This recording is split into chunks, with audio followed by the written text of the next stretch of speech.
Hello friends, तो आज हम पढ़ेंगे पार्ट्स ऑफ स्पीच का एक पार्ट जिसका नाम है प्रीपोजिशन। ठीक है, तो प्रीपोजिशन का देखिए, प्रीपोजिशन कैसे बना है? Pre plus position. ठीक है, प्री प्लस पोजिशन। प्री का मतलब क्या होता है? पहले।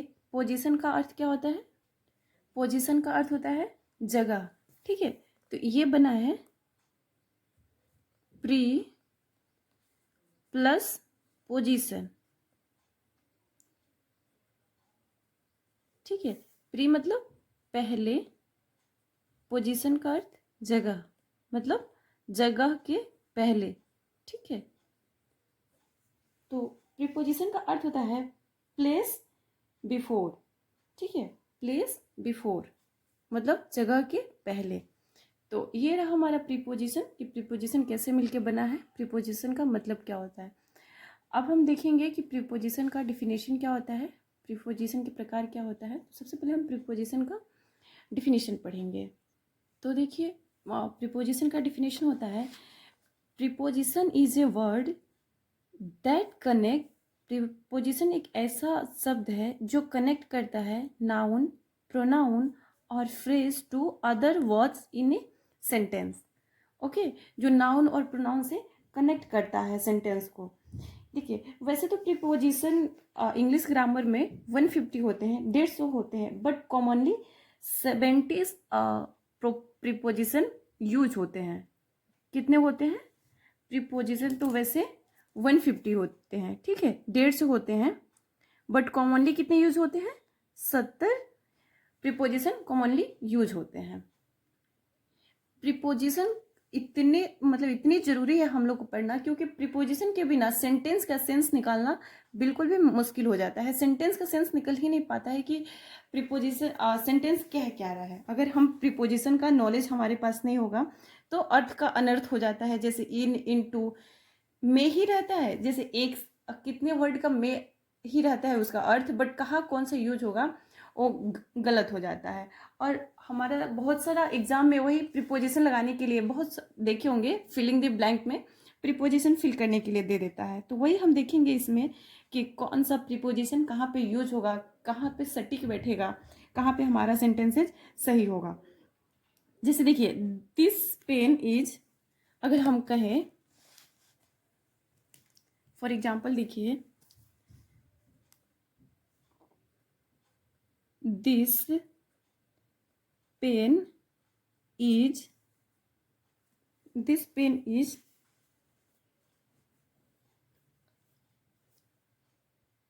देखिए मैंने एक सेंटेंस लिखा this pen is my hand.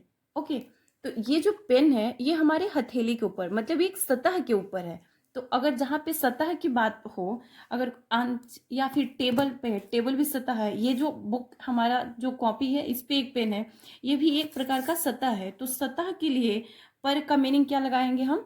On. अच्छा, अब देखेंगे ऑन का मतलब भी पर होता है, एट का मतलब भी पर होता है। तो कहाँ ऑन का यूज होगा, कहाँ एट का प्रयोग होगा? तो हम ये ध्यान रखेंगे कि जहाँ पे सतह की बात होगी, जहाँ पे प्लेन एरिया की बात होगी, just like my hand, just like table, copy, ये सब हमारा क्या होगा, हो गया सतह वाला बात हो गया। वहां पे हम पर का मीनिंग ऑन लगाएंगे कि यह पेन हमारे हाथ पर है, यह पेन हमारे टेबल पे है। तो ऐसे ही देखते हैं कि हम और भी, जैसे एक और एग्जाम्पल देख लेते हैं। I am room. ठीक है, तो हम ऑलरेडी रूम में पहले से हैं, तो यहाँ पे हम क्या प्रयोग करेंगे, कौन सा प्रीपोजिशन लगाएंगे? In. I am in room. Okay, चलिए तो नेक्स्ट देखते हैं हम। अब हम देखेंगे प्रीपोजिशन फॉर्म्स कौन कौन से होते हैं। ठीक है, तो एक प्रीपोजिशन फॉर्म्स दो होते हैं, एक वन वर्ड प्रीपोजिशन होता है, एक कॉम्प्लेक्स प्रीपोजिशन होता है। वन वर्ड प्रीपोजिशन में होगा जैसे इन, ऑन, एट, फॉर, विद। ये क्या हुआ? ये वन वर्ड प्रीपोजिशन हो गया। और कॉम्प्लेक्स मतलब क्या आप देख रहे हैं कि कंबाइन, मतलब एक से ज्यादा, दो या तीन होगा। जैसे देखिए, in front of, according to, instead of, ये हमारा क्या हो गया? कॉम्प्लेक्स प्रीपोजिशन हो गया। तो हम लोग देख लेते हैं पहले वन वर्ड प्रीपोजिशन। यहाँ पे देखेंगे वन वर्ड प्री, आप समझ जाइएगा, प्रीपोजिशन शॉर्ट में लिख रही हूँ, और सेकेंड कॉम्प्लेक्स प्रीपोजिशन। क्लियर? तो वन वर्ड प्रीपोजिशन में क्या क्या आएगा, जिसमें एक ही वर्ड आए, इन एन और, जैसे इन हो गया हमारा, हाँ, एट हो गया, ऑन हो गया, विद हो गया, etc, बहुत सारा है ऐसे। और कॉम्प्लेक्स प्रीपोजिशन में हमारा क्या हो जाएगा, इन front of, in front of, देखिए यहाँ पे तीन तीन मिलके एक बन रहा है, इसलिए यहाँ पे कॉम्प्लेक्स बोलेंगे। अकॉर्डिंग टू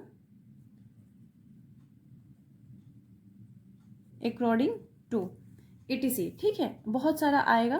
तो इसका, और ये नहीं कि अकॉर्डिंग टू है तो ये भी एक वर्ड के लिए ही यूज होगा, ये नहीं कि बहुत सारा इसका अर्थ निकलेगा, ये तीन मिला के, लेकिन अर्थ इसका एक प्रीपोजिशन का ही होगा, एक कनेक्ट करने का ही होगा।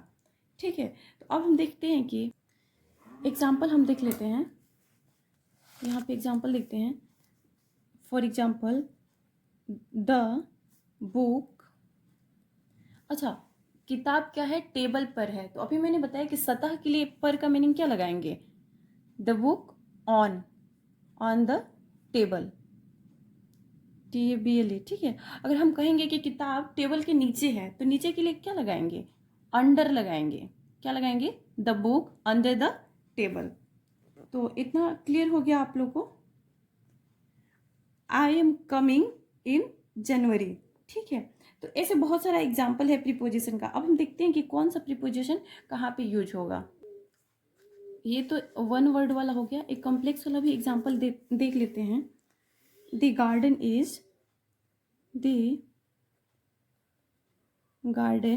Is in front of mall, ठीक है।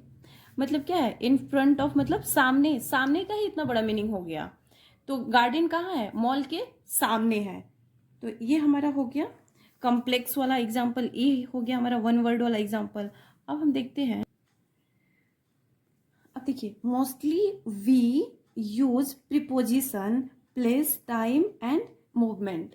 मोस्टली हम लोग प्रीपोजिशन का यूज कब करते हैं, मोस्टली हम प्रीपोजिशन का यूज करते हैं प्लेस के लिए, स्थान के लिए, समय के लिए, मूवमेंट के लिए हम क्या करते हैं, प्रीपोजिशन का यूज करते हैं।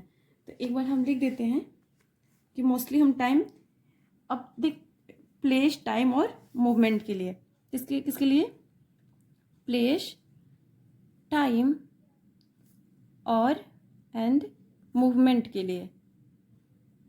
अब आप सोचेंगे मूवमेंट क्या हुआ, जैसे आप देखिए, ही जम्प्ड ऑफ द वॉल, तो यहाँ पे क्या हो रहा है, वह दीवार से कूद रहा है, ठीक है। तो यहाँ पे क्या कर रहा है, वह कूद रहा है, मतलब मूवमेंट कर रहा है ना। तो ये यहाँ पे हो गया मूवमेंट। और प्लेस, तो प्लेस आप देख ही लिए और समय देख लिए, तो यही होता है हमारा प्रीपोजिशन का यूज। अब हम देख लेते हैं कि प्रीपोजिशन के प्रकार कितने होते हैं। तो प्रीपोजिशन का प्रकार होता है, 3 प्रकार होते हैं प्रीपोजिशन के। देयर आर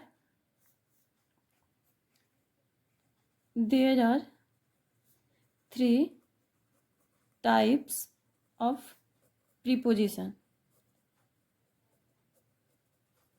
ठीक है। तो सबसे पहले देखते हैं कौन कौन सा एक होता है प्रीपोजिशन ऑफ प्लेस, जैसे हम क्या बताए थे, प्लेस टाइम एक मूवमेंट होता है ना, इसी को हम लोग चार्ट के माध्यम से मैं बताऊंगी कि कैसे होता है, कहाँ पे कौन सा यूज होता है।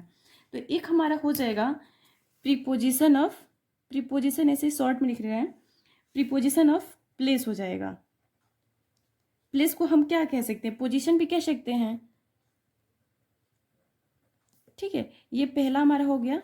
सेकेंड हो जाएगा हमारा preposition of time, preposition of time, and last हो जाएगा हमारा preposition of movement, preposition of movement, या मूवमेंट को हम लोग क्या बोल सकते हैं, डायरेक्शन भी बोल सकते हैं, मूवमेंट या डायरेक्शन। अब इसमें प्रीपोजिशन ऑफ प्लेस में क्या क्या आएगा, जैसे प्लेस मतलब स्थान, कुछ एरिया, सरफेस एरिया, समझ गए। तो देखिए प्रीपोजिशन ऑफ प्लेस में आएगा, देखिए तो ये हमारा रहा चार्ट, और इसके माध्यम से देखिए preposition of place, preposition of time, preposition of movement, 3 ठो हो गया था। इसमें क्या क्या आएगा, प्रीपोजिशन ऑफ प्लेस में आएगा in, at, ago, before, since, for, by, to, during, often, after, etc. और इसमें भी देखिए, इसमें भी in, at, on, behind, between, besides, near, etc. तो इसमें इन, एट, ऑन ये दोनों कॉमन हो रहा है ना, तो इसको अभी हम नेक्स्ट आपको समझाऊंगी कि कहाँ पे कौन सा यूज होगा। पहले देखिए, और बिटवीन क्या होता है, मतलब दो लोगों के बीच में बिटवीन होता है। बिहाइंड, बिहाइंड मतलब कि पीछे, बिसाइड्स मतलब कि अतिरिक्त, नियर ये हमारा हो गया टाइम का। और प्रीपोजिशन ऑफ मूवमेंट में हो जाएगा इनटू, डाउन, ओवर और टू, फ्रॉम, इटीसी। तो ये हमारा हो गया टाइप्स ऑफ प्रीपोजिशन। अब हम एक दो एग्जाम्पल देख लेते हैं। He left the house and hours ago, ago ठीक है। ही, चलिए इसको दूसरे कलर से लिखते हैं। फॉर एग्जाम्पल देख लेते हैं सबका एक एक। He left the house and hour ago. तो यहाँ पे क्या होगा, कोई प्लेस है ना, हाउस, तो यहाँ पे एगो का, एगो प्रीपोजिशन लगेगा, ठीक है। अब देखिए, ही कम्स, नेक्स्ट हो गया हमारा ही केम हियर बिफोर 10 o'clock। तो यहाँ पे कौन सा प्रीपोजिशन लग रहा है, बिफोर लग रहा है। तो अब बस ध्यान से देखिए, I have been teaching since 12 o'clock। तो इसमें क्या दिया है, टाइम दिया है। ध्यान से देखिए, I have been teaching since 12 o'clock। तो इसमें समय दिया है, तो समय के लिए हमारा क्या लगेगा, सिंस या फॉर लगेगा। हम पहले भी पढ़े थे ना कि जो निश्चित समय दिया हो वहां पे सिंस और फॉर का यूज करेंगे। अगर हमारा इसमें टाइम दिया हो, जो फिक्स टाइम, जैसे I have been teaching since 12 o'clock, मतलब टाइम एक दे दिया है 12 o'clock का, तो यहाँ पे हम सिंस का प्रयोग करेंगे। वही अगर हमारा ड्यूरेशन दिया हुआ होता, जैसे हम 5 घंटे से पढ़ा रहे हैं, तो इसमें फिक्स टाइम नहीं दिया है ना, तो यहाँ पे हम क्या करेंगे, फॉर का यूज करेंगे। तो अगर, तो इसका ट्रांसलेशन ऐसे बनेगा, I have been teaching from 5 hours। Okay, तो ये सिंस फॉर का प्रयोग हम लोग जब टेंस पढ़ रहे थे उसमें भी आप लोग अच्छे से समझे होंगे, मैं आपको बताई थी, ठीक है। एक बार हम इसके मूवमेंट वाला देख लेते हैं कि मूवमेंट क्या है। The book is besides the notebook. एक बार हम ये मूवमेंट वाला एक एग्जांपल देख लेते हैं। ही पुट द जग, उसने जग रखा, कहाँ, ऑन टू द टेबल। तो पहले से टेबल, आप कहेंगे कि टेबल तो सरफेस एरिया है, बट क्या हुआ, उसने, मतलब यहाँ पे मूवमेंट हो रहा है, ये नहीं कि पहले से टेबल टेबल पे पड़ा हुआ है जग, ये नहीं, उसने टेबल पर रखा, मतलब वो मूवमेंट कर रहा है। जो इंसान रख रहा है वो क्या कर रहा है, मूवमेंट कर रहा है, वो गतिशील है। तो यहाँ पे क्या करेंगे हम, ऑन टू का प्रयोग करेंगे कि he put the jug on to the table. Okay, जैसे हम लोग देखते हैं कि मोहन स्कूल जा रहा है, तो Mohan is going to school. तो यहाँ पे हम क्या, वो मूवमेंट कर रहा है, जा रहे हैं, तो यहाँ पे हम टू का प्रयोग करेंगे। तो चलिए ठीक है, नेक्स्ट हम देखते हैं कि अच्छा, एक हम आप लोग का इसमें कंफ्यूजन था कि इन एट इसमें भी है और इन एट इसमें भी है, तो कहाँ पे टाइम का यूज होगा, कहाँ पे प्लेस का यूज होगा, कहाँ पे हम कैसे करेंगे। तो इसके लिए हम एक चार्ट बनाते हैं और देखते हैं। तो देखिए, प्रीपोजिशन ऑफ टाइम में और प्रीपोजिशन ऑफ प्लेस में, दोनों में इन, ऑन और एट का यूज हो रहा था। तो मैं इस चार्ट के माध्यम से क्लियर कर दूंगी कि जब टाइम दिया हो, प्रीपोजिशन ऑफ टाइम, तो वहाँ पे कहाँ हम इन, ऑन और एट का प्रयोग करेंगे, और प्रीपोजिशन ऑफ प्लेस हो वहाँ पे कहाँ हम इन और ऑन, एट का प्रयोग करेंगे। क्लियर। तो सबसे पहले हम प्रीपोजिशन ऑफ टाइम की बात कर लेते हैं। तो जहाँ जनरल दिया हो वहाँ पे इन का प्रयोग करेंगे, और जहाँ स्पेसिफिक दिया हो वहाँ पे ऑन, और जहाँ पे वेरी स्पेसिफिक हो वहाँ पे एट का प्रयोग करेंगे, ठीक है। फॉर एग्जांपल भी देख लेते हैं। एक बार हम देख लेते हैं कि जनरल क्या होता है, स्पेसिफिक क्या है और वेरी स्पेसिफिक क्या है, ठीक है। तो देख लिए, ये है हमारा, अगर जैसे मंथ्स दे दिया है, ईयर दे दिया है, century, long periods, in June, in winter, in 2002, in the past, in the future, ये हो यहाँ पे ये बड़ा मतलब ड्यूरेशन हो रहा है ना, जो जनरली मतलब यूज होता है, तो वहाँ पे हम इन का यूज करेंगे, है ना। लेकिन जहाँ पे specific time, just like day and dates दिया हो, like Monday, June, 2010 Diwali, birthday, on birthday नहीं होता है, वहाँ पे हम ऑन का यूज़ करेंगे। और एट का प्रयोग करेंगे जहाँ वेरी स्पेसिफिक दिया हो, लाइक एट 6:30, मतलब पूरा फिक्स है कि 6:30 है ना। एट नून, डिनर, मिडनाइट, वहाँ पे हम एट का प्रयोग करेंगे। तो ये रहा हमारा टाइम की बात। एक एग्जाम्पल देख लेते हैं हम। जैसे जनरल टाइम हो गया, मतलब लॉन्ग टाइम के लिए, वहाँ पे for example I am coming in June, I have bought a house in 2002। तो ऐसे अगर लॉन्ग टाइम हो तो वहाँ के लिए हम इन का यूज़ करेंगे, और मतलब स्पेसिफिक टाइम हो वहाँ पे हम ऑन और देन एट का यूज़ करेंगे। ऐसे ही देखिए, प्लेस की बात हुई तो बिग प्लेस हो तो वहाँ पे हम इनका यूज करेंगे, स्मॉल प्लेस हो तो वहाँ पे हम ऑन का प्रयोग करेंगे, और वेरी स्मॉल प्लेस हो वहाँ पे हम एट का प्रयोग करेंगे। जैसे देख लीजिए, इसके लिए भी एक चार्ट है यहाँ पे। For bigger place just like in Delhi, in the room, in the garden, in the car, मतलब चारों से जैसे आप बोलेंगे कि रूम तो बड़ा नहीं हुआ, वेरी बिगर प्लेस नहीं हुआ, बट हाँ हुआ, रूम में भी तो एक बेड होगा, ये सब होगा, तो वो चारों तरफ से कवर है ना, तो वहाँ पे हम इनका प्रयोग करेंगे, ठीक है। और सरफेस हो गया, जैसे on the bed, on the table, on the floor, then वहाँ पे हम ऑन का प्रयोग करेंगे।